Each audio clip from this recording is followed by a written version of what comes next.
Shalom Bapak Ibu Saudara yang terkasih dalam Kristus Yesus. Saya kembali menyapa Bapak Ibu Saudara semua. Semoga kita semua hari ini dalam kondisi yang sehat dan baik dan bersukacita dan siap untuk menerima firman Tuhan. Kalaupun sekiranya kita sedang tidak baik-baik saja oleh karena badan yang lelah ataupun juga fisik yang tidak sehat ataupun hati yang sedang gundah, kiranya kita tetap mengarahkan hati kepada Tuhan yang menjadi sumber pertolongan kita, sumber kehidupan kita. Mari kita berdoa. Tuhan, kami berserah diri kepada Engkau karena kami diliputi dengan kekaguman akan Allah yang setia menyatakan kebaikan demi kebaikan dalam kehidupan kami.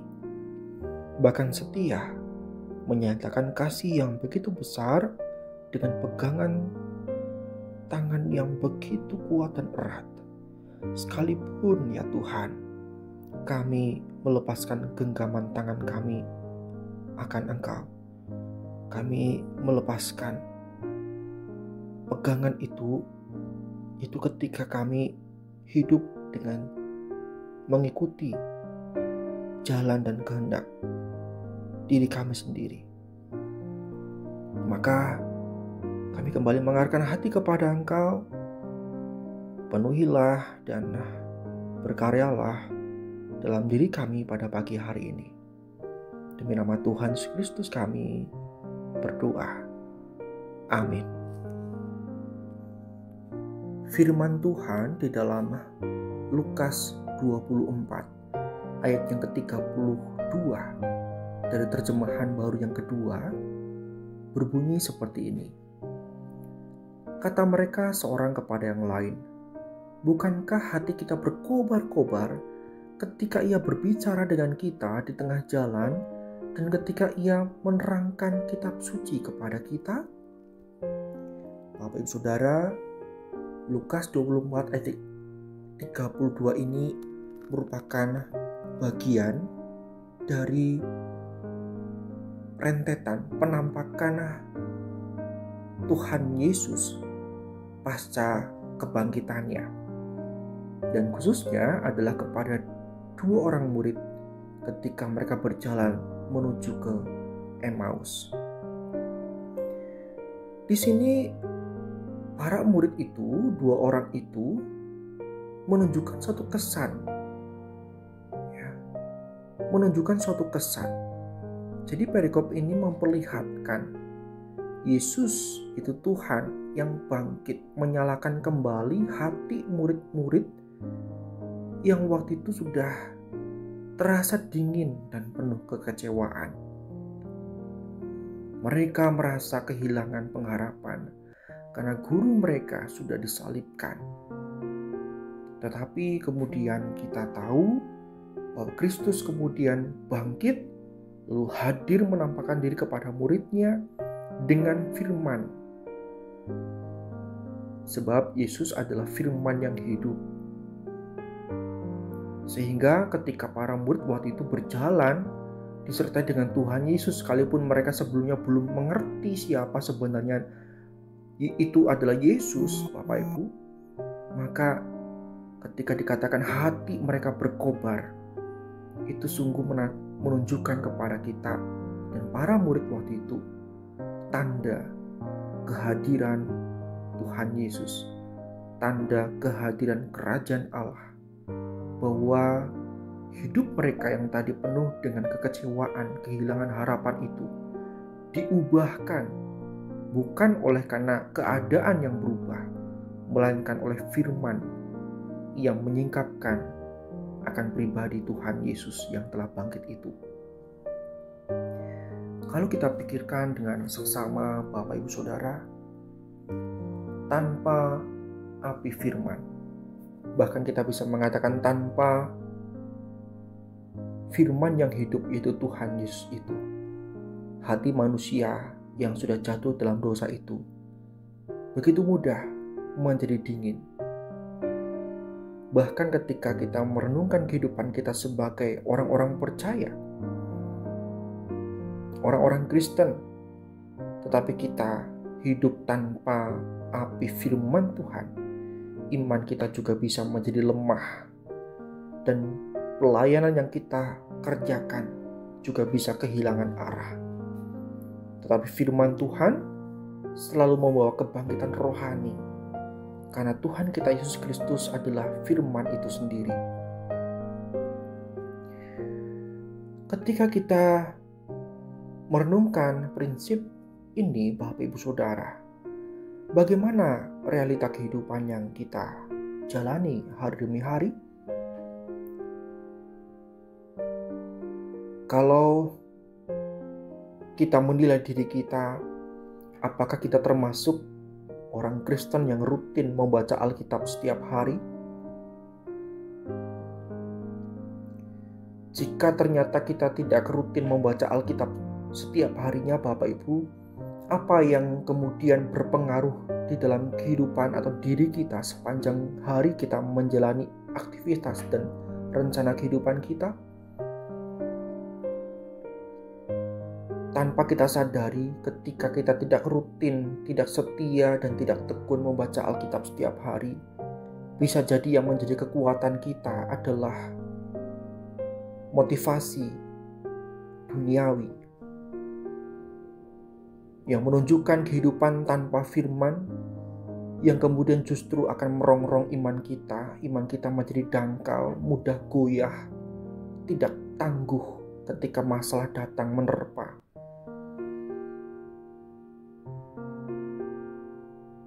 Bahkan juga barangkali kita mengalami kekeringan rohani.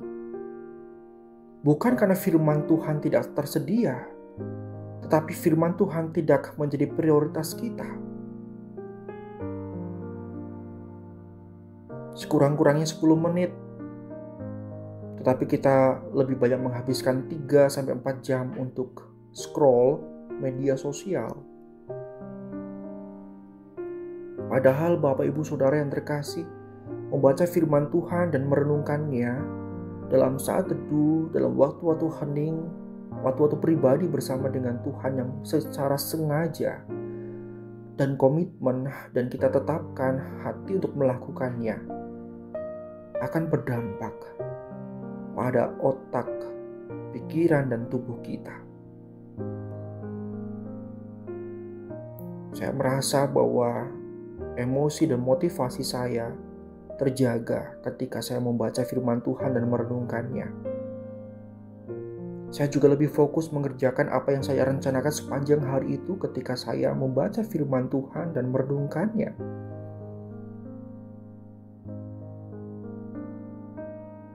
Dan saya diliputi dengan rasa syukur dan tenang ketika saya juga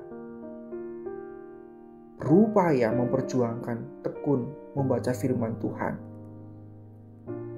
Bahkan firman Tuhan yang saya hafalkan, yang saya ulang-ulang sepanjang hari, di waktu-waktu tertentu, juga berdampak pada pola pikir dan ingat-ingatan dalam pikiran saya, yang tentu saja akan dikuasai dengan hal-hal yang sehat, yang kudus dan mulia. Karena itu Bapak Ibu Saudara, mari kita pikirkan akan hal ini. Entah saat itu Bapak Ibu Saudara sedang mengikuti mendengarkan renungan Kamis edisi hari ini pada pagi hari, atau pada siang hari, atau pada sore atau malam hari, kapanpun, saya mengajak kita untuk berhenti sejenak dan menikmati waktu ini bersama dengan Tuhan. Mungkin Bapak Ibu hanya sempat 15 menit saja sesuai dengan durasi dari renungan Kamis ini. Namun pikirkanlah dampaknya dan harapkanlah kekuatan yang dari para Tuhan, supaya yang memotori kehidupan kita di waktu yang akan datang bukan lagi keadaan yang berubah, tetapi seperti dua orang murid dalam di jalan yang ke Emmaus itu. Mereka dikobarkan oleh firman, mereka dikobarkan, dimotori oleh Tuhan Yesus sendiri. Mari Bapak Ibu Saudara, kita pikirkan. John Stott, seorang teolog, pernah mengatakan, Alkitab bukan sekadar untuk diketahui, tetapi untuk dihidupi. Jadi seperti api unggun yang menghangatkan malam yang terasa dingin, maka Kristus dan firman-Nya adalah api yang akan membakar hati kita yang membeku itu. Tanpa api firman Tuhan, kita bisa mati kedinginan. Tanpa firman, iman kita juga bisa padam. Karena itu, apakah firman Tuhan akhir-akhir ini menyalakan hati kita semua? Atau hanya rutinitas biasa? Atau bahkan kita tidak melakukannya sebagai rutinitas, sehingga kita mulai padam, Bapak Ibu.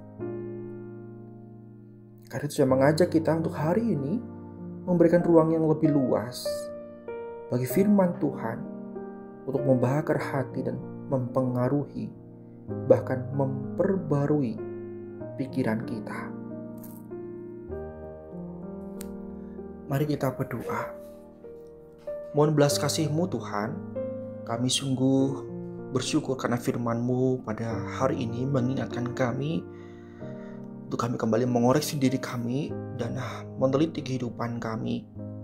Apa yang sebenarnya menjadi daya kekuatan kami, apa yang menjadi motor dan bahan bakar kehidupan kami di dalam kami menjalani dinamika kehidupan di dunia ini yang tidak mudah ini Tuhan. Kiranya firman-Mu sungguh membakar hati kami. Sebagaimana para murid di jalan ke Emmaus itu, mereka berkobar-kobar hatinya oleh karena kehadiran-Mu dan oleh karena perkataan-Mu yang menyegarkan hati mereka. Oleh firman-Mu pada hari ini, saat ini Tuhan, juga mengubarkan hati kami, meneguhkan iman kami, dan meneguhkan langkah kehidupan rencana kami sepanjang hari ini. Mohon belas kasih-Mu, dan oleh karena perkenanan-Mu saja dan tuntunan daripada Roh Kudus, kami mampu menetapkan hati untuk bukan hanya memulai, tapi juga rutin. Bukan hanya rutin, tapi penuh dengan kenikmatan. Menikmati waktu-waktu kami untuk membaca dan merenungkan firman-Mu, bahkan berdoa mensyukurinya. Kobarkan hati kami Tuhan, karena kami berserah diri kepada Engkau. Demi Kristus kami berdoa. Amin. Tuhan memberkati kita semua.